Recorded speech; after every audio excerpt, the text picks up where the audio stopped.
നമസ്കാരം. സകലമാന കേരളം തുടങ്ങുന്നു. ആദ്യം പ്രധാന വാർത്തകൾ. ആമയിഴഞ്ചാൻ ടണൽ ശുചീകരണം ചർച്ച ചെയ്യാൻ ഉന്നതതല യോഗം. ശുചീകരണത്തിൽ അടിയന്തര തീരുമാനമുണ്ടാകും. മുഖ്യമന്ത്രി വിളിച്ച യോഗത്തിൽ ഡിവിഷണൽ റെയിൽവേ മാനേജറും.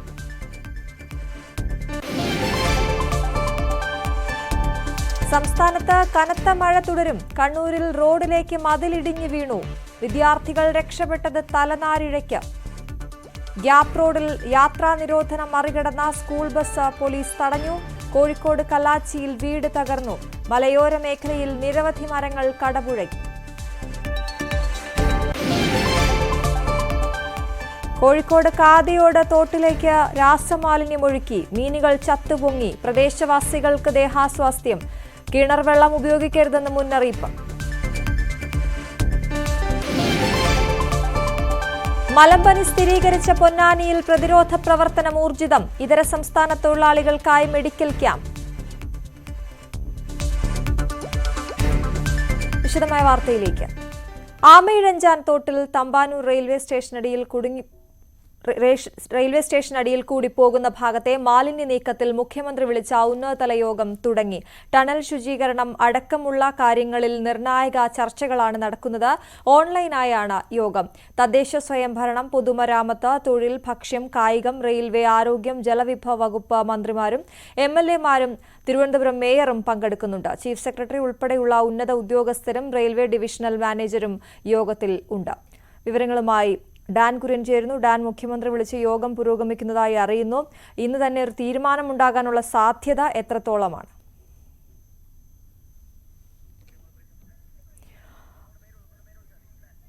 ഡാൻ, എങ്ങനെ പുരോഗമിക്കുന്നു യോഗം? വിവരങ്ങൾ.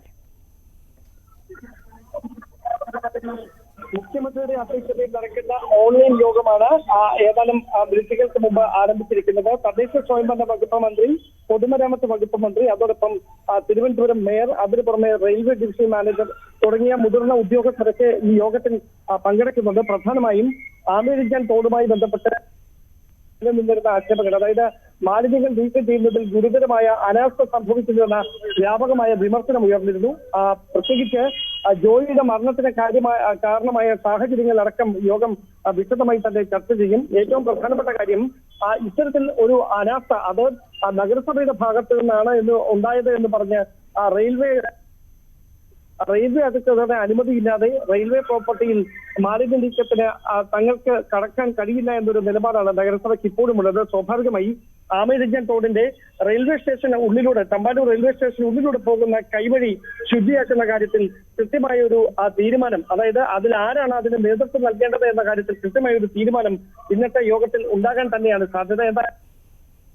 മന്ത്രി എം പി രാജേഷ് മാധ്യമങ്ങളോട് ഇതുമായി ബന്ധപ്പെട്ട പുതിയ അപ്ഡേറ്റുകൾ വിശദമാക്കുമെന്നാണ് അറിയിച്ചിരിക്കുന്നത്.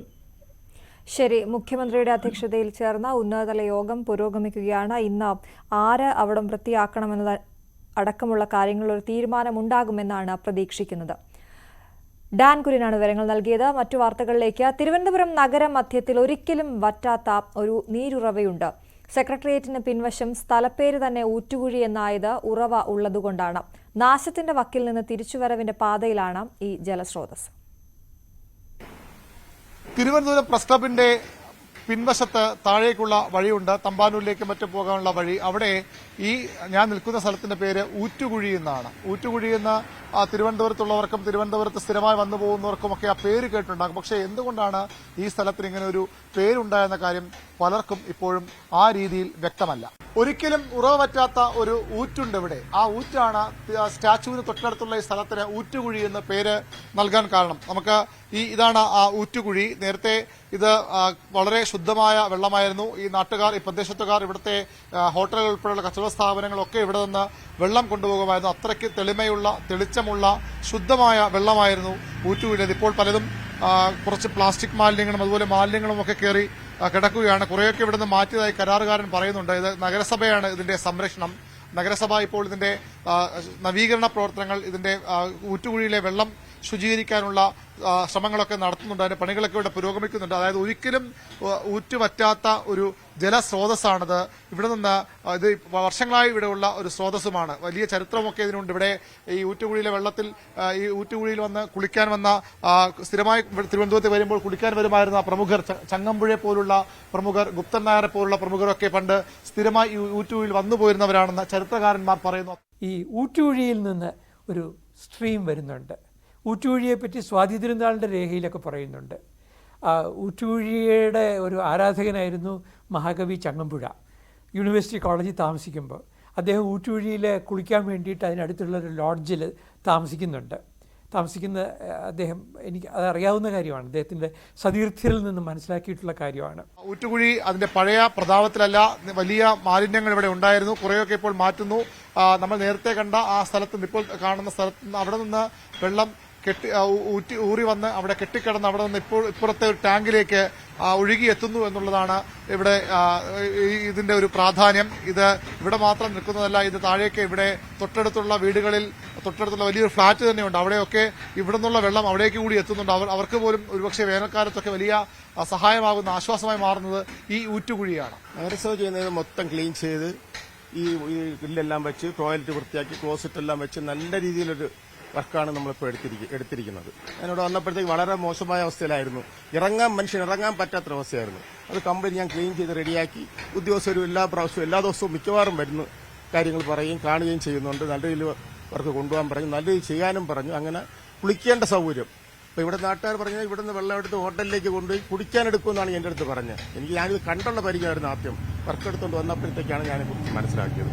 വെള്ളം ഈ കണ്ടീഷനിലാണ് ഞാൻ വന്നതിൻ്റെ അന്നോട്ട്, വേനൽക്കാലത്താണ് ഞാൻ വന്നത്. ആ സമയം തൊട്ട് ഈ കണ്ടീഷനിലാണ് ഒരു തുള്ളി വെള്ളം വറ്റിയിട്ടേ ഇല്ല. ഒരു തുള്ളി വെള്ളം അത്ര നീറ്റായി കിടക്കുന്ന ഒരു സ്ഥലമാണ്. വെള്ളം ഇത് കുടിക്കാൻ തക്ക വിധത്തിൽ ശുദ്ധീകരിക്കുമെന്നാണ് പറയുന്നത്. തീർച്ചയായിട്ടും കംപ്ലീറ്റ് ഇറച്ചി ഇതിന്റെ വേസ്റ്റുകളെല്ലാം അതിനകത്ത് കിടക്കുന്ന എല്ലാം വാരി മാറ്റി ഈ ഗ്രില്ലെല്ലാം പെയിന്റ് ചെയ്ത് റെഡിയാക്കിയതിനു ശേഷമേ ഇത് ഇറക്കാൻ പറ്റുള്ളൂ. അല്ലെങ്കിൽ ചില പെയിന്റിന്റെ സ്മെല്ല് വരുന്ന പേടിച്ചിട്ടാണ് അങ്ങനെ ഇട്ടിരിക്കുന്നത്. ടൈൽ ഒട്ടിക്കുന്ന ബാത്റൂമുകളെല്ലാം നീറ്റാക്കി. ഇത് പബ്ലിക് ടോയ്ലറ്റ് ആണ്. ഇത് പബ്ലിക് ടോയ്ലറ്റാണ് കാണുന്നത്. പിന്നെ ഇനി നഗരസഭ എന്താ തീരുമാനിക്കണമെന്നുള്ള കാര്യം നമുക്കറിയാൻ കഴിയില്ല. ഈ ഊറ്റുകുഴിയിലെ ജലം ഇവിടെ മാത്രം നിൽക്കുന്നതായിരുന്നില്ല. ഇത് ഇവിടെ നിന്ന് ഒഴുകി നമ്മുടെ ആമയിഴഞ്ചാൻ തോട്, ഇപ്പോൾ ആമയിഴഞ്ചാൻ തോട് വലിയ വാർത്തകളിലൊക്കെ നിറയുന്നുണ്ട്. ആമയിഴഞ്ചാൻ തോടിന്റെ ഒരു പ്രധാന കൈവഴി കൂടിയായിരുന്നു ഊറ്റുകുഴിയിൽ നിന്നുണ്ടാകുന്ന ഒരു തോട്. ഇവിടെ നിന്ന് വെള്ളമൊഴുകി അത് ബേക്കർ ജംഗ്ഷനിൽ എത്തി അവിടെ ആമയിഴഞ്ചാൻ തോടുമായി ചേരുമായിരുന്നു. ആ തോടൊക്കെ പഴമക്കാർക്ക് ഓർമ്മയുണ്ട്. പക്ഷേ അത് എത്രയോ നാളുകൾക്ക് മുമ്പ് നികത്തപ്പെട്ടിരിക്കുന്നു. തലസ്ഥാനത്ത് എന്തുകൊണ്ട് വെള്ളപ്പൊക്കമുണ്ടാകുന്നു, വെള്ളം എന്തുകൊണ്ട് കെട്ടിനിൽക്കുന്ന ചോദ്യങ്ങൾക്ക് ഇത്തരം ജലാശയങ്ങളുടെ നാശം കൂടി ഒരു കാരണമാണ്. ഇവിടെ നിന്ന് ഊറ്റുകുഴി ആ രീതിയിൽ സംരക്ഷിക്കപ്പെട്ടില്ല എന്നാൽ ഇപ്പോൾ ചില സംരക്ഷണ പ്രവർത്തനങ്ങൾ നടക്കുന്നുണ്ട്. അതിനപ്പുറത്തേക്ക് ഇവിടെ നിന്ന് പോരുന്ന തോട് അത് എവിടെയെന്ന് പോലും ആർക്കും അറിയാത്ത അവസ്ഥയിൽ സ്വാഭാവികമായും ഈ തോട് നികത്തിയ ശേഷവും ഊറ്റുകുഴിയിൽ നിന്ന് വെള്ളം ഊറി വരുന്നുണ്ട്. ആ വെള്ളവും ഒഴുകുന്നുണ്ട്. അതെങ്ങോട്ട് പോകുന്നു? നേരത്തെ കൃത്യമായി ബേക്കർ ജംഗ്ഷൻ ഭാഗത്തെത്തി ആമയിഴഞ്ചാൻ തോടുമായി ചേരുമായിരുന്നു. ഇപ്പോൾ അതുണ്ടാകുന്നില്ല. ആ വെള്ളമൊക്കെ ഒരുപക്ഷെ നഗരത്തിലെ വെള്ളപ്പൊക്കത്തിന്, ഈ വെള്ളം പലയിടത്തും കെട്ടിനിൽക്കുന്നതിനൊക്കെ ഒരു പ്രധാന കാരണമായി മാറുന്നുണ്ട്.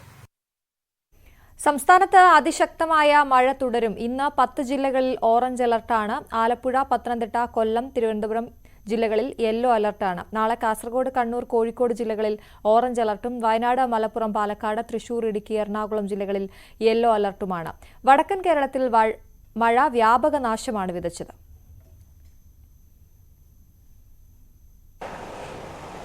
കാസർഗോഡ് ജില്ലയിൽ ഇന്നും അതിശക്തമായ മഴ തന്നെയാണ് പെയ്യുന്നത്. കഴിഞ്ഞ 4 ദിവസങ്ങളിലായി തുടർച്ചയായി പെയ്യുന്ന മഴയിൽ ജില്ലയിൽ താഴ്ന്ന പ്രദേശങ്ങളെല്ലാം വെള്ളത്തിനടിയിലായിരിക്കുന്നു.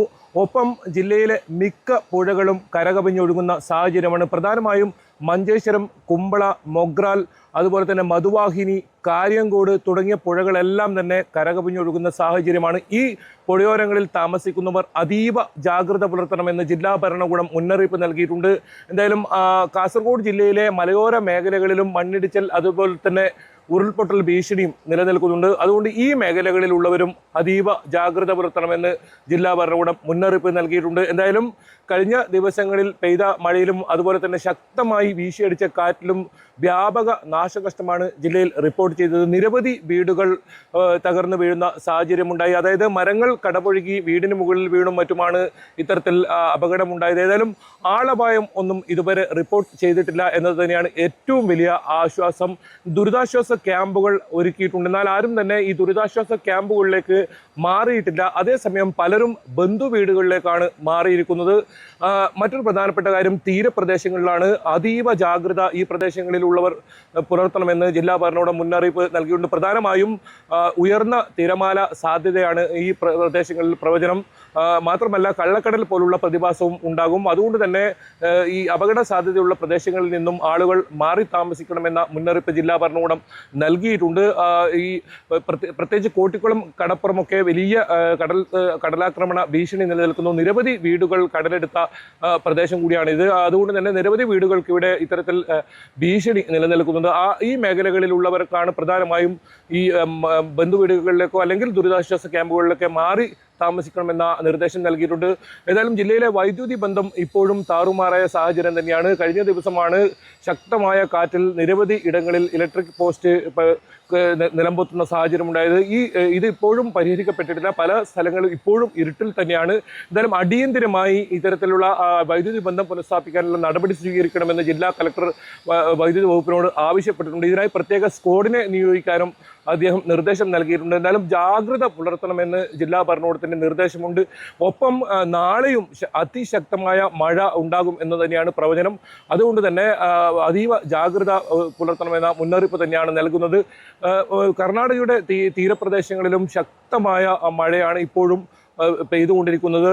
പ്രത്യേകിച്ച് ശക്തമായി വീശിയ കാറ്റിന് സാധ്യത ഉണ്ടെന്ന മുന്നറിയിപ്പുണ്ട്. ഏതായാലും മംഗളൂരുവിൽ ഉൾപ്പെടെ പലയിടങ്ങളിലും വെള്ളം കയറിയ അവസ്ഥ തന്നെയാണ്. തീരപ്രദേശത്തുള്ളവർക്ക് അതീവ ജാഗ്രതാ നിർദ്ദേശം മംഗളൂരുവിലും നൽകിയിട്ടുണ്ട്. ശക്തമായി കാറ്റ് ഉണ്ടാകാൻ സാധ്യതയുണ്ട്. അതായത് മണിക്കൂറിൽ 55 കിലോമീറ്റർ വരെ വേഗതയിൽ കാറ്റ് വീശാൻ സാധ്യതയുണ്ടെന്നാണ് മുന്നറിയിപ്പ്.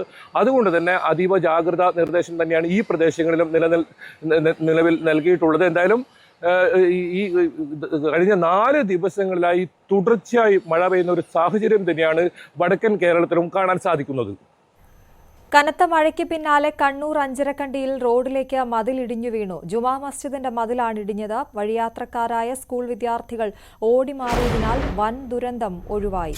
വാഹനങ്ങൾ വരാതിരുന്നതും അപകടം ഒഴിവാക്കി.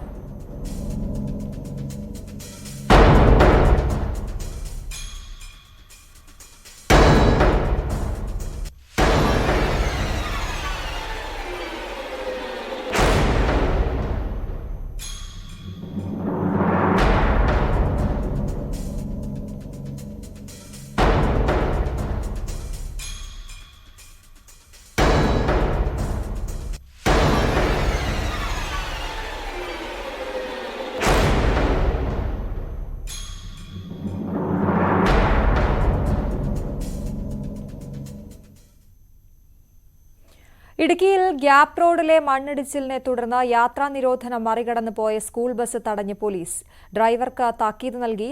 മേഖലയിൽ കർശന ജാഗ്രത പുലർത്താനും ദേവികുളം സബ് കളക്ടർ പോലീസിന് നിർദ്ദേശം നൽകിയിട്ടുണ്ട്.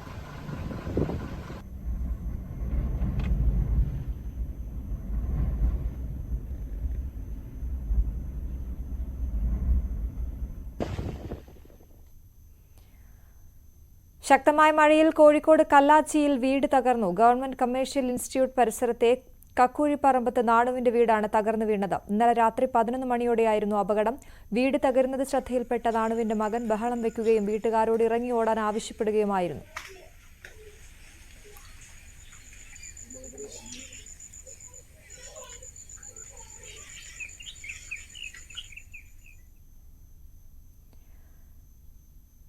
ശക്തമായ കാറ്റിലും മഴയിലും കൊട്ടാരക്കരയിൽ 9 വീടുകൾ പൂർണ്ണമായും നശിച്ചു. കുളക്കട, കലയപുരം പ്രദേശങ്ങളിലാണ് നാശനഷ്ടങ്ങൾ ഉണ്ടായത്.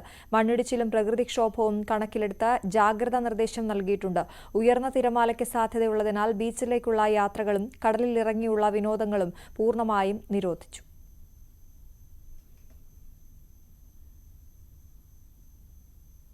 മലമ്പനി റിപ്പോർട്ട് ചെയ്ത മലപ്പുറം പൊന്നാനിയിൽ പ്രതിരോധ പ്രവർത്തനങ്ങൾ ഊർജിതം. ഇതര സംസ്ഥാന തൊഴിലാളികൾക്കായി പ്രത്യേക രക്തപരിശോധനാ ക്യാമ്പുകൾ നടത്തുന്നുണ്ട്. ശുചീകരണ പ്രവർത്തനങ്ങളും തുടരുകയാണ്.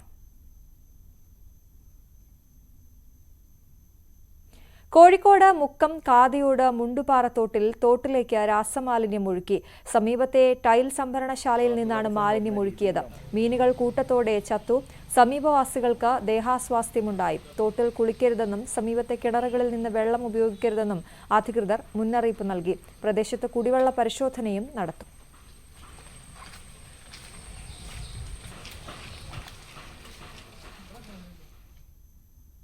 തിരുവനന്തപുരം പാലോട് നന്ദിയോട് പടക്കക്കടയ്ക്ക് തീപിടിച്ച സംഭവത്തിൽ കടയുടമ മരിച്ചു. നന്ദിയോട് പുലിയൂർ സ്വദേശി ഷിബുവാണ് മരിച്ചത്. കഴിഞ്ഞ ദിവസമാണ് ഭാര്യ മഞ്ജുവിന്റെ പേരിൽ ലൈസൻസുള്ള പടക്കക്കടയ്ക്ക് തീപിടിച്ചത്. അളവിൽ കൂടുതൽ സാധനങ്ങൾ ഷെഡിൽ ഉണ്ടായിരുന്നതായി കണ്ടെത്തിയിരുന്നു. ഷോർട്ട് സർക്യൂട്ടാണ് അപകട കാരണമെന്നാണ് നിഗമനം.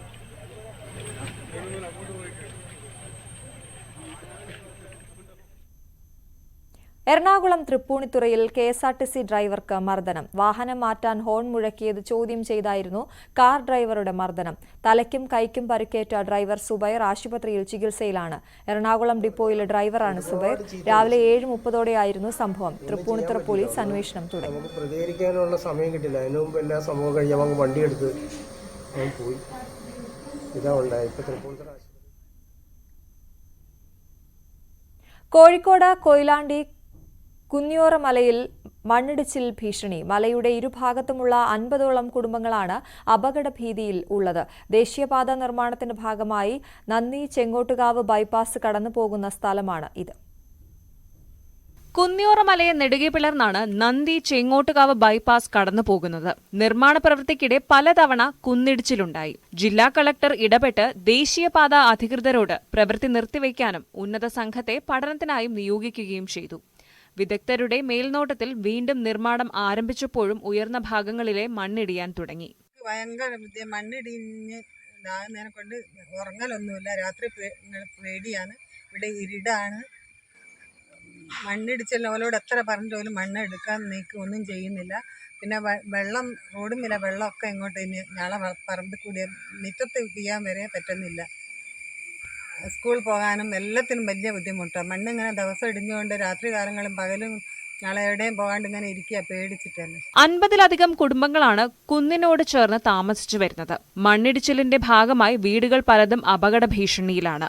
സോയിൽ പൈലിംഗ് നടത്തിയപ്പോൾ ചില വീടുകളിൽ ചുമരുകൾക്ക് വിള്ളലുണ്ടായി. കുഴൽക്കിണറുകൾ തകർന്നു. ദേശീയപാതയ്ക്ക് ഇവിടെ സർവീസ് റോഡ് നിലവിൽ ഇല്ല. ഞങ്ങൾക്ക് ഒരു ഉപകാരമില്ലാത്ത റോഡാണ് ഞങ്ങൾക്ക് കിട്ടിയത്. അപ്പോൾ ഈ ഇടിച്ചിൽ കാരണം ഞങ്ങൾക്ക് ഇവിടെ നിൽക്കാൻ തന്നെ പേടിയായിട്ടാണ് നിൽക്കുന്നത്. ഈ ഒരു 11 മീറ്റർ കമ്പി കയറ്റിയിട്ട് വീടിനൊക്കെ വിള്ളലും കാര്യങ്ങളൊക്കെ വന്നുകൊണ്ട് ഇപ്പോൾ മഴ പെയ്യുമ്പോൾ ഞങ്ങൾക്ക് പേടി അവിടെ നിൽക്കാൻ. അത്രയും വലിയൊരു ബുദ്ധിമുട്ടിലാണ് ഞങ്ങളിപ്പോൾ നിൽക്കുന്നത്. പിന്നെ എന്താ വെച്ചാൽ ഒരു നടന്നു പോകാൻ പോലും ഉപകാരമില്ലാത്തൊരു റോഡാണ് ഞങ്ങൾക്ക് കിട്ടിയത്. അന്ന് ഞങ്ങൾ പറഞ്ഞത് ഞങ്ങൾക്കൊരു ആംബുലൻസ് ഒരു രോഗികളെ കൊണ്ടുപോകാനുള്ള ഒരു സൗകര്യം ചെയ്തു തരണം എന്നുള്ള ലെവലിൽ ഒരു ആംബുലൻസ് വരാനുള്ള ഒരു ഇത് തരണം എന്നാണ് പറഞ്ഞത്. പക്ഷേ ഒരു തന്നത് നടന്നു പോകാനും പോലും പറ്റാത്തൊരു റോഡാണ് ഞങ്ങൾക്ക് തന്നത്. ഇങ്ങനെ ഒരു ദുരിതം ഇതുവരെ ഞങ്ങൾ അനുഭവിച്ചിട്ടില്ല. ഇപ്പം ഞങ്ങൾ മക്കളെയും കൊണ്ട് എങ്ങനെയോ ആണ് ഇവിടെ നിൽക്കുന്നത്. ദേശീയപാതയ്ക്ക് മാത്രമാണ് ഇവിടെ റോഡ് അക്വയർ ചെയ്തത്. കുന്നിയോറ മലയെ കീറിമുറിച്ചതിലെ അപാകതയാണ് മണ്ണിടിച്ചിൽ ഉണ്ടാക്കിയതെന്ന് പ്രദേശവാസികൾ പറയുന്നു. താമസക്കാർക്ക് മതിയായ നഷ്ടപരിഹാരം നൽകി സ്ഥലം ഏറ്റെടുക്കണം എന്നാണ് ഇവർ ആവശ്യപ്പെടുന്നത്. ന്യൂസ് 18 കൊയിലാണ്ടി. കാലവർഷം ശക്തമായതോടെ മണ്ണിടിച്ചിൽ ഭീഷണിയിലാണ് പട്ടാമ്പിക്കൊപ്പം പുലാശ്ശേരി ഗ്രീൻവാലി നിവാസികൾ. മുൻപ് അനധികൃതമായി നടന്ന മണ്ണെടുപ്പാണ് ഇപ്പോഴത്തെ ദുരിതത്തിന് കാരണമെന്നാണ് ആരോപണം. പുലാശ്ശേരി ഗ്രീൻവാലി പ്രദേശത്താണ് ജനങ്ങൾക്ക് ഭീഷണി ഉയർത്തി മണ്ണിടിച്ചിലുണ്ടാകുന്നത്. നിരവധി കുടുംബങ്ങളാണ് ഇവിടെ താമസിക്കുന്നത്. വീട് നിർമ്മാണത്തിന് മുമ്പ് പ്രദേശത്ത് നിന്ന് വ്യാപകമായി മണ്ണെടുത്തിരുന്നു. ഇതാണ് മണ്ണിടിച്ചിലിന് കാരണമെന്നാണ് ആരോപണം. ഞങ്ങൾ വാങ്ങാൻ വന്ന സമയത്ത് ഇതിന് ഇത്ര ആഴം തോന്നിയിട്ടുണ്ടായിരുന്നില്ല. ഈ ഒരു സ്ഥലം കണ്ട സമയത്ത് അങ്ങനെ നമ്മൾ അഡ്വാൻസും കാര്യങ്ങളൊക്കെ കൊടുത്തത്. അങ്ങനെ രജിസ്ട്രേഷന് ശേഷം വീട് പണിയാൻ വേണ്ടി വന്ന സമയത്ത് നമ്മൾ ഇതിൻ്റെ താഴത്ത് ഫുള്ള് മാന്തിയിട്ടും കാര്യങ്ങളും ഉണ്ട്. നമ്മൾ ബാക്കിൽ കുറച്ച് തിട്ട് വിട്ടിട്ടായിരുന്നു നമ്മുടെ സ്ഥലം നമ്മൾ അളന്നുണ്ടായിരുന്നത്. അപ്പോൾ ആ ഒരു ബാക്കിൽ വിട്ടിരുന്ന സംഭവങ്ങളൊക്കെ മാന്തി എടുത്തിട്ടുണ്ട്. അടിയിൽ നിന്ന് നല്ലോണം മണ്ണ് മാന്തി പോയതായിട്ട് നമ്മൾ കണ്ടു. പിന്നെ പറഞ്ഞു കഴിഞ്ഞാൽ അത്ര ഒരു ഭീഷണി നമുക്ക് അന്ന് ആ വിവരം അറിവില്ലായിരുന്നു. അതുകൊണ്ട് നമ്മൾ വീട് പണിയായിട്ട് മുന്നോട്ട് പോവുകയാണ് ചെയ്തത്. എൻ്റെ മകൻ വയ്യാഞ്ഞിട്ട് വന്നതാണ് ഞങ്ങൾ ഇവിടെ. ഇപ്പൊ രാത്രി കിടക്കാനൊക്കെ പേടിയാണ്. മഴ വന്നിട്ട് എന്താ എവിടെ ഇടിയ എവിടേക്കാ നടക്കാനും വയ്യ, ഓടാനും വയ്യാത്ത സ്ഥിതിയാണ്. എനിക്ക് ഈ മകൻ്റെ കാര്യം ഓർത്തിട്ട് ഭയങ്കര പേടിയാണ്. അധിക പൈസ ഉണ്ടായിട്ടല്ല ഇപ്പം അത്രയും വില കുറഞ്ഞിട്ട് ഇവിടെ സ്ഥലം മേടിച്ചത്. അത് ശരി തന്നെ. പക്ഷേ ഇങ്ങനെ സംഭവിച്ചത് അവർ മണ്ണ് മാന്തിയിട്ട്. എന്നാൽ 10 വർഷം പ്രളയം ഉണ്ടായിട്ട് എന്താണ് ഇതുവരെ പിന്നെ ഇത് മണ്ണിടിഞ്ഞിട്ടില്ലല്ലോ. ഇവർ 10 വർഷമായാലും വീട് കയറ്റി എടുക്കണത്. അവർ പറഞ്ഞു 2015 ഞങ്ങൾ വീട് കയറ്റിക്കണതെന്ന് അവർ പറയുന്നുണ്ട്. 50 അടിയിലേക്ക് വീടുകളുടെ ചുറ്റുമതിൽ ഉൾപ്പെടെ ഇടിഞ്ഞു വീണിട്ടുണ്ട്. പ്രദേശവാസികളുടെ പരാതിയെ തുടർന്ന് ജനപ്രതിനിധികൾ സ്ഥലത്ത് സന്ദർശനം നടത്തി. വിഷയം അടിയന്തരമായി കളക്ടറുടെ ശ്രദ്ധയിൽപ്പെടുത്തുമെന്ന് പട്ടാമ്പി ബ്ലോക്ക് പഞ്ചായത്ത് പ്രസിഡന്റ് ഗീതാ മണികണ്ഠൻ പറഞ്ഞു. ഇവിടെ ഭൂമാഫിയകൾ വന്ന് മണ്ണ് മാന്തിയതിൻ്റെ അടിസ്ഥാനത്തിലാണ് ഇവിടെ ഈ മതിൽ ഇങ്ങനെ ഇടിഞ്ഞു പോയിട്ടുള്ളത്. അപ്പോൾ ഇവിടുത്തെ വീടുകളൊക്കെ ഇനിയും മണ്ണിടിച്ചിൻ്റെ ഭീഷണിയിലായാലും നിൽക്കുന്നത്. ഇവിടെ ഉള്ളവരൊക്കെ വന്ന അസുഖങ്ങൾ കൊണ്ട് ബുദ്ധിമുട്ടുന്നവരും നിത്യവൃത്തിക്ക് പോലും കഴിഞ്ഞു പോകാൻ ബുദ്ധിമുട്ടുള്ളവരുമായ കുടുംബാംഗങ്ങളാണ് ഇവിടെ ഉള്ളത്. അപ്പോൾ അവരെ കൊണ്ട് ഇത് എത്രയും പെട്ടെന്ന് ഇങ്ങനെ കെട്ടിപ്പൊക്കാൻ ഇനി അവർക്ക് സാധിക്കില്ല. എന്തായാലും അധികാരികളുടെ ശ്രദ്ധയിൽപ്പെടുത്തിക്കൊണ്ട് കളക്ടറുടെ ശ്രദ്ധയിൽ ഈ ഒരു വിഷയം എത്രയും പെട്ടെന്ന് എത്തിച്ചുകൊണ്ട് ഇതിനൊരു നടപടി എടുക്കാനുള്ള ശ്രമമായി ഞാനും മുന്നോട്ട് പോകുന്നതാണ്. കഴിഞ്ഞ ദിവസം റവന്യൂ ഉദ്യോഗസ്ഥരും പ്രദേശം സന്ദർശിച്ചിരുന്നു. മഴ ശക്തമാകുന്ന സാഹചര്യത്തിൽ ആശങ്കയിലാണ് ജനങ്ങൾ. ന്യൂസ് 18 പാലക്കാട്. മറ്റു വാർത്തകൾ ഇടവേളയ്ക്ക് ശേഷം.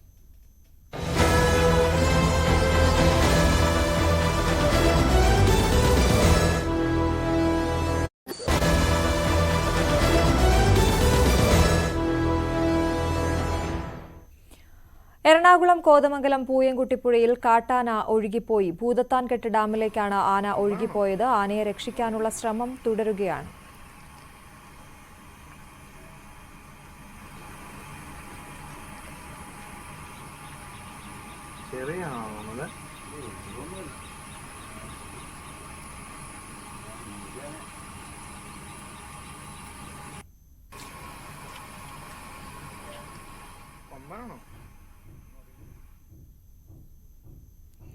ഗതാഗത കുരുക്കിൽപ്പെട്ട് വലഞ്ഞ വിദ്യാർത്ഥികളെ കൃത്യസമയത്ത് പരീക്ഷയ്ക്കെത്തിച്ച പിങ്ക് പോലീസ്. കോഴിക്കോട് വടകരയിലെ 3 വിദ്യാർത്ഥികൾക്കാണ് പിങ്ക് പോലീസിന്റെ സഹായത്തിൽ പരീക്ഷാ ഹാളിലെത്താൻ സാധിച്ചത്. മുടപ്പിലാവിൽ സ്വദേശികളായ ദാന അഷ്റഫ്, അഞ്ജന ഭാസ്കരൻ, അർച്ചന അശോക് എന്നിവരാണ് പോലീസ് സഹായം തേടിയത്. പിങ്ക് പോലീസുകാരായ SCPO ഡാനി, CP രമ്യ എന്നിവരാണ് രാമനാട്ടുകരയിലേക്ക് വിദ്യാർത്ഥികളെ എത്തിച്ചത്. CA ഓൺലൈൻ പരീക്ഷ എഴുതാനായിരുന്നു വിദ്യാർത്ഥികൾ രാമനാട്ടുകരയിലേക്ക് പോകുന്നതിനായി കോഴിക്കോട്ടേക്ക് എത്തിയത്.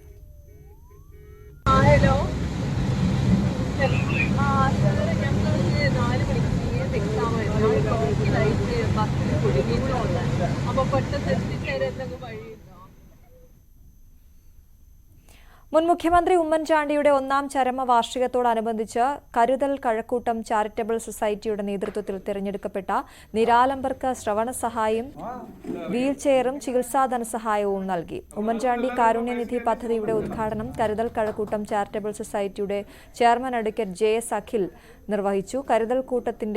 കരുതൽ കഴക്കൂട്ടത്തിന്റെ പുതിയ പദ്ധതികളായ വിദ്യാഭ്യാസ മേഖലയിൽ മികവ് തെളിയിക്കുന്ന വിദ്യാർത്ഥികൾക്ക് ഉമ്മൻചാണ്ടി വിദ്യാനിധി പദ്ധതി പ്രകാരം അവാർഡ് വിതരണവും ഉമ്മൻചാണ്ടി കാരുണ്യ പദ്ധതി പ്രകാരം സൗജന്യ ആംബുലൻസ് സേവനവും വരും ദിവസങ്ങളിൽ തുടങ്ങുമെന്ന് ചെയർമാൻ അറിയിച്ചു. ചടങ്ങിൽ society general secretary Pradeep Kumar, Congress block president Aniyoor M Prasannakumar തുടങ്ങിയവർ പങ്കെടുത്തു.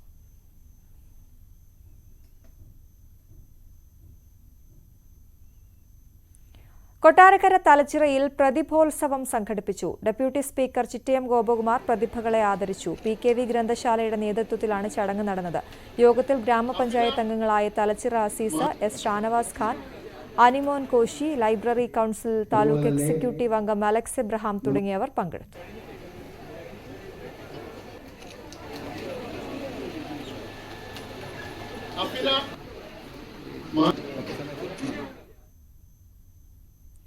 കണ്ണൂർ മോറാഴ ചേര പാച്ചേനി കുഞ്ഞിരാമൻ സ്മാരക വായനശാല ഗ്രന്ഥാലയവും ഡിവൈഎഫ്ഐയും സംയുക്തമായി സംഘടിപ്പിക്കുന്ന കണ്ണൂർ കാസർഗോഡ് ജില്ലാതല വള്ളംകളി മത്സരത്തിന്റെ സംഘാടക സമിതി രൂപീകരിച്ചു. വെള്ളിക്കൽ വേവ്സ് ഹൌസ് ബോട്ടിൽ നടന്ന യോഗം CPM സംസ്ഥാന സെക്രട്ടറി MV ഗോവിന്ദൻ ഉദ്ഘാടനം ചെയ്തു. Anthoor municipal chairman P Mukundan അധ്യക്ഷനായി. കർക്കടക സംക്രമ ദിനം കണ്ണൂർ കരിവള്ളൂർ ഗ്രാമവാസികൾക്ക് ദേവന് കാഴ്ചദ്രവ്യങ്ങൾ സമർപ്പിക്കാനുള്ള ദിവസമാണ്. ആദിയും വ്യാധിയും നിറഞ്ഞ കള്ളക്കർക്കിടകത്തിലെ ദുരിതങ്ങളിൽ നിന്ന് ദേശവാസികളെ കാത്തുസൂക്ഷിക്കാൻ നൂറ്റാണ്ടുകളായി തുടരുന്ന ആചാരമാണ് ഇത്. ഇത്തവണയും പതിവ് തെറ്റിക്കാതെ കർക്കടക സംക്രമ ദിവസം കരിവള്ളൂരപ്പന് കാഴ്ചദ്രവ്യങ്ങളെത്തി. കരിവള്ളൂരിലെ വിവിധ ക്ഷേത്രങ്ങളിൽ നിന്നാണ് ശിവക്ഷേത്രത്തിലേക്ക് കാഴ്ചദ്രവ്യങ്ങൾ എത്തുന്നത്.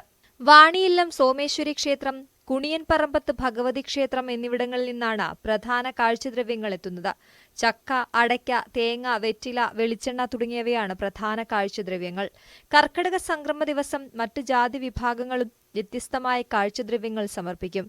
ശാലിയ വിഭാഗക്കാർ 16 പണവും വാണിയ കാവുതെയ്യ വിഭാഗക്കാർ വെളിച്ചെണ്ണയുമാണ് സമർപ്പിക്കുന്നത്.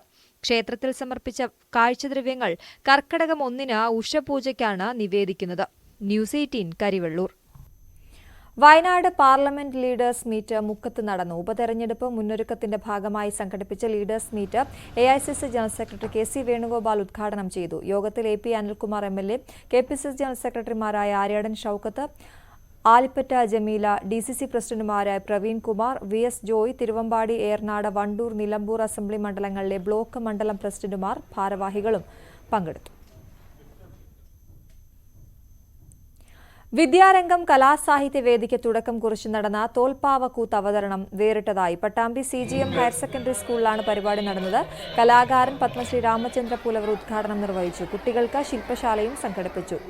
ജോലി ഉണ്ടായിരുന്നു പോസ്റ്റ് ഓഫീസിൽ, ജോലി രാജിവെക്കുകയും അതിനുശേഷം ഇതിനുവേണ്ടി നമ്മുടെ മുന്നിലിരിക്കുന്ന പത്മശ്രീ രാമചന്ദ്ര പുലവർ ഈ പാവക്കൂത്തിനെ വന്ന ഒരു മാന്യ വ്യക്തിയാണ്. അതിനുവേണ്ടിയാണ് അദ്ദേഹത്തിന് ബാലനൊന്നും ചെയ്യാൻ പാടൂ എന്നല്ലെങ്കിൽ അവരെ മാത്രമേ അരകല്ലിൽ അരച്ച ചമ്മന്തി മുതൽ കുടംപുളിയിട്ട് വറ്റിച്ച ചൂരക്കറി ഉൾപ്പെടെ ഒരു ഭാഗത്ത്. പുട്ടിന്റെ വെറൈറ്റി 8 തരം. കപ്പ മുതൽ ചേന വരെയായി പുഴുക്കുകളുടെ നിര. കൊല്ലം കോട്ടാത്തല പണയിൽ UP സ്കൂളിൽ കുട്ടികൾ ഒരുക്കിയ ഫുഡ് ഫെസ്റ്റിലാണ് കൊതിയൂറും വിഭവങ്ങൾ ശ്രദ്ധേയമായത്. ലഡുവും ക്യാരറ്റ് ഉൾപ്പെടെയുള്ള 6 തരം പായസവും തോരനും അവിയലും ഉപ്പിലിട്ടതുമൊക്കെയായി വിഭവങ്ങൾ നീണ്ടു. കോട്ടത്തല പണയിൽ UP സ്കൂളിൽ കുട്ടിക്കൂട്ടമൊരുക്കിയ ഫുഡ് ഫെസ്റ്റിവലിലാണ് നാവൽ കൊതിയൂറും വിഭവങ്ങൾ അണിനിരുന്നത്. കുട്ടികൾ തന്നെയാണ് 200-ലേറെ വിഭവങ്ങൾ എത്തിച്ചത്. ഞാന് ചീനി വേവിച്ചതാണ് ഉണ്ടാക്കിയത്. എൻ്റെ അച്ഛനാണ് ഇന്നലെ എനിക്ക് ചീനി വേവിച്ചുകൊണ്ട് വന്നത്. അത് ഞാൻ വീട്ടിൽ ചെന്ന് തൊലിയൊക്കെ കളഞ്ഞ് മുറിച്ച് അത് ഞാൻ പിന്നെ ഗ്യാസിൽ വെച്ച് ഒരു പാത്രത്തിലേക്ക് അത് കൊച്ചു കൊച്ചു അരിഞ്ഞിട്ട് അത് തിളപ്പിക്കാൻ വെച്ച് വെള്ളമൊക്കെ ഒഴിച്ചിട്ട് അത് കഴിഞ്ഞിട്ട് ഞാൻ അത് വേവിച്ച് കഴിഞ്ഞിട്ട് ഉപ്പൊക്കെ ഇട്ട് നല്ലോണം ഇളക്കി മഞ്ഞൾപ്പൊടിയൊക്കെ ഇട്ട് നല്ലോണം ഇളക്കി ഞാൻ റെഡിയാക്കി. ആദ്യമായിട്ട് ഞാൻ എൻ്റെ അമ്മയ്ക്കാണ് അത് ടേസ്റ്റ് ചെയ്യാൻ കൊടുത്തത്. അപ്പം അമ്മ പറഞ്ഞ് കൊള്ളാമെന്ന് പറഞ്ഞ്. വിദ്യാർത്ഥികളും അധ്യാപകരും ചേർന്ന് 300-ൽ പരം വിഭവങ്ങൾ ഉണ്ടാക്കുകയുണ്ടായി. അതിൽ ഞാൻ ഉണ്ടാക്കിയ ഒരു വിഭവമാണ് ഇത്. ഇതിൻ്റെ പേര് കുമ്പളപ്പം. ഗോതമ്പ് മാവ്, ശർക്കര ചീവിയതും തേങ്ങയുമാണ് ഇതിനാവശ്യമുള്ളത്. 5ാം ക്ലാസ് മുതൽ 7ാം ക്ലാസ് വരെയുള്ള കുട്ടികളാണ് ഫുഡ് ഫെസ്റ്റിൽ പങ്കെടുത്തത്. ഉപജില്ലാ വിദ്യാഭ്യാസ ഓഫീസിലെ noon meal officer VL Baiju ഉദ്ഘാടനം ചെയ്തു. പാഠ്യപ്രവർത്തനങ്ങളുടെ ഭാഗമായി സംഘടിപ്പിച്ച ഫുഡ് ഫെസ്റ്റിൽ ഇവര് പൊതുവിൽ ജീവിക്കാൻ അറിയാവുന്ന കുട്ടികൾ എന്നാണ് എന്നെ ഞാൻ വിശേഷിപ്പിക്കുന്നത്. കുഞ്ഞു കുട്ടികൾ മുതൽ ഒരു 7ാം ക്ലാസ് വരെ ഉള്ളതാണ്. അവര് വരെ പരസ്പര സഹകരണ മനോഭാവം, സ്നേഹം, പരസ്പരം ഷെയർ ചെയ്ത് ചെയ്യാനുള്ളത്, സുഖങ്ങളും ദുഃഖങ്ങളും ഒക്കെ അവർ ഷെയർ ചെയ്യാറുണ്ട്. ഒരു പൊതുവിദ്യാലയത്തിൽ നടക്കുന്ന ഒരു കാര്യങ്ങൾ ഇത് മാത്രമാണ്. ഇതാണ് ഏറ്റവും വലിയ മികവെന്നാണ് എനിക്ക് പറയാനുള്ളത്. പൊതുവിദ്യാലയത്തിന്റെ ഗുണപരമായ പ്രവർത്തനമാണ് ഇത്തരം പരിപാടികളിലൂടെ ലക്ഷ്യമിടുന്നത്. കുട്ടികൾക്ക് പുതിയ വിഭവങ്ങൾ പരിചയപ്പെടുത്തുകയും പരസ്പര സഹകരണവും ഉണ്ടാക്കിയെടുക്കാൻ സാധിച്ചതായി അധ്യാപകർ പറയുന്നു. ന്യൂസ് 18 കൊട്ടാരക്കര. ഇപ്പോൾ പുതുപ്പള്ളിയിൽ ഉമ്മൻചാണ്ടി അനുസ്മരണത്തിൽ ഗവർണർ ആരിഫ് മുഹമ്മദ് ഖാൻ സംസാരിക്കുകയാണ്. തത്സമയ ആ പുണ്യ ആത്മാവിന്റെ പാവന സ്മരണക്ക് മുന്നിൽ എന്റെ സാദര പ്രണാമം. അദ്ദേഹത്തിന്റെ സ്വദേശവും നിയോജക മണ്ഡലവും ആയ പുതുപ്പള്ളിയിൽ സംഘടിപ്പിച്ച ഈ യോഗം ഉദ്ഘാടനം ചെയ്യുന്നതിൽ ചാരിതാർത്ഥ്യം ഉണ്ട്. ജനങ്ങൾക്ക് ഒപ്പം നിന്ന നേതാവ് ആയിരുന്നു ഉമ്മൻചാണ്ടി ജി. ജനങ്ങളിൽ നിന്ന് ഊർജം ആർജിച്ച നേതാവ് ആയിരുന്നു അദ്ദേഹം. ഈ ഊർജം കരുണയുടെ രൂപത്തിൽ അദ്ദേഹത്തിന്റെ ജനസേവനത്തിൽ ഇന്നും പ്രതിഫലിച്ചു. പരാതിയും ആവശ്യങ്ങളും ആയി ആർക്കും സമീപിക്കാവുന്ന ജനപ്രതിനിധി ആയിരുന്നു അദ്ദേഹം. ജനങ്ങൾ ആകട്ടെ അദ്ദേഹത്തെ സ്വന്തം തുന്നുഞ്ഞുനെ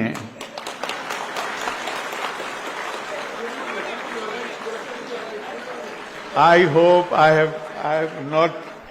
have not done great injustice to the pronunciation. I karuti സ്നേഹിച്ചു. സ്നേഹത്തിന്റെ ഈ പാരസ്പര്യം ആണ് ഉമ്മൻചാണ്ടിജിയുടെ പൊതുജീവിതത്തെ ധന്യം ആക്കിയത്. ഈ ധന്യതയുടെ തിലക്കം ഇന്നെ നൽകിയ സ്കോളർഷിപ്പിൽ നമ്മുടെ പ്രിയ വിദ്യാർത്ഥികൾ കാണും എന്നെ പ്രതീക്ഷിക്കുന്നു. തുക് അല്ല അതിലെ സ്നേഹവും അത് നൽകുന്ന പ്രോത്സാഹനവും ആണ് പ്രധാനം. ഈ സ്കോളർഷിപ്പ് ഏർപ്പെടുത്താൻ മുൻകൈ എടുത്തവർക്ക് എന്റെ അഭിനന്ദനം. Last month, when Shri Chandi Oman, who is the member of the assembly, came and invited me to inaugurate this program, I did not think even for a second before accepting the invite, because I saw in this an opportunity for myself to pay my soulful tributes to a great son of India who was one of the finest public servants that Kerala has produced. Dr. S. Radhakrishnan, Sarvapalli Radhakrishnan, our former president, in one of his speech he has said that if we want to live a civilized existence, then it is essential to cultivate the qualities of compassion and empathy. പുതുപ്പള്ളിയിൽ Oommen Chandy അനുസ്മരണത്തിൽ governor Arif Muhammad Khan സംസാരിക്കുകയായിരുന്നു. അദ്ദേഹത്തിന്റെ പ്രസംഗത്തിന്റെ ആമുഖം മലയാളത്തിലായിരുന്നു നടത്തിയത്. അദ്ദേഹത്തിന്റെ സംസാരം അവിടെ തുടരുകയാണ്. നമുക്കിനി സ്വർണം വെള്ളി നിരക്കുകൾ നോക്കാം. കവിത ഗോൾഡ് ആൻഡ് ഡയമണ്ട്സ് ഇന്നത്തെ സ്വർണം വെള്ളി നിരക്കുകൾ നിങ്ങൾക്കായി സമർപ്പിക്കുന്നത് wedding collections from Kavitha gold and diamonds. സ്വർണം 22 ക്യാരറ്റ് ഗ്രാമിന് 6825 രൂപ, പവന് 54,600 രൂപ. 18 ക്യാരറ്റ് ഗ്രാമിന് 5700 രൂപ, പവന് 45,600 രൂപ. വെള്ളി ഗ്രാമിന് 98 രൂപ, കിലോയ്ക്ക് 98,000 രൂപ. കവിത ഗോൾഡ് ആൻഡ് ഡയമണ്ട്സ് ഇന്നത്തെ സ്വർണം വെള്ളി നിരക്കുകൾ നിങ്ങൾക്കായി സമർപ്പിക്കുന്നത് wedding collections from Kavitha gold and diamonds. സകലമാന കേരളം പൂർണ്ണമാകുന്നു. നമസ്കാരം.